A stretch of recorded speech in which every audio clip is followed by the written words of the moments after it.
يا صباح الخير، يا رب تكونوا بخير. النهارده بقى معانا فيديو جديد، هنعمل شعرية باللبن. طبعا ما ينفعش يكون في شتاء وما ناكلش شعرية بلبن، عشان حاجة تدفينا وكده. معانا دلوقتي كوباية شعرية، ومعانا نص كيلو لبن، ومعانا سكر، ومعانا زبدة صفرة، ومعانا كيس فانيليا.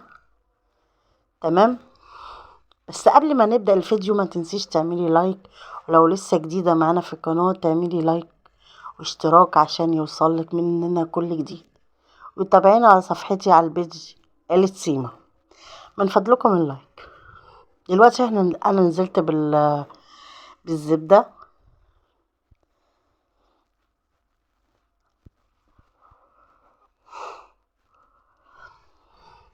هنزل بالشعرية واقلبها، ده اكيد يعني.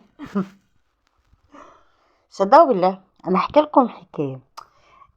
انا بعمل المونتاج بتاع الفيديو دوت، يعني 15 مرة اعيد الكلام وازيد اعيد الكلام، معرفش في ايه. يا كلمة تروح كده تيجي كده، اغلق كده، ارجع اعيد من اول وجديد. ينفع كده؟ شوفوا قد ايه الواحد بيتعب في الفيديو، ويعني بيحس ان لسه، يعني الواحد عايز بقى ياخد حق ان هو تعب. يعني شجعوني. انا بلاقي انتوا ما بتشوفوش الفيديوهات ولا بتتفرجوا عليها لاخرها ليه؟ لو انتوا شايفين ان المحتوى يعني مش قد كده، قولوا لنا نحسن من التصوير، من التقديم، من حاجات كتير. انا بشوف قنوات فطاحل بيحطوا فيديوهات يعني عادية جدا، بلاقيها مشاهدات عالية. ليه؟ اشمعنى؟ ولا انتوا يعني؟ ما علينا، بس خلينا بقى في الايه، في الشعرية. دلوقتي الشعرية احنا حمرناها خالص. وهننزل بكوباية المية، نص كوباية مية.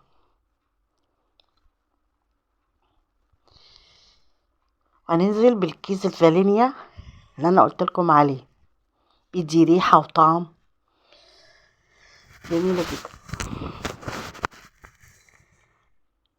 دلوقتي بقى نسيبها تغلي شوية، مش تغلي قوي يعني ثانية كده. وبعدين هننزل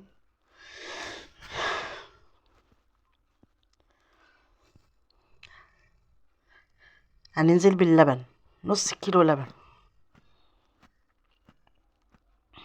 هنزل بيه كله. انا بعلي بس النار عشان ايه؟ تستوي وكده. اهو قلبتها، هي سهلة جدا وطعمها جميل ومغذية وحلوة وتدفينا، واولادي بيحبوها. احنا ما بنعملهاش غير في الشتا بس. دلوقتي نزلت بكوباية السكر.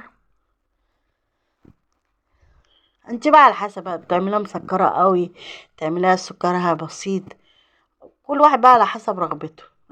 انا عملتها بالسكر مش كتير يعني عشان تتاكل.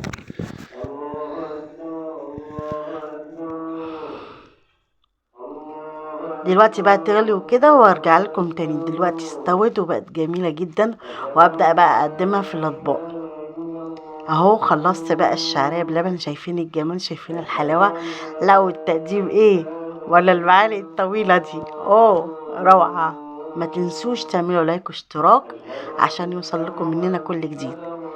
ويا ريت تشجعونا وتابعونا على صفحتي البيج عيلة سيما. شايفين الجمال؟ الله، لازم انا ادوق بقى. يعني مش معقول انا ما اعملش وما ادوقش. بقول لكم روعة روعة روعة. حقيقي طعمها جميل، سهلة جدا، ومخدتش مننا وقت ولا كلفتنا. كوباية شعرية، نص كيلو لبن، كيس فانيليا، شوية سكر.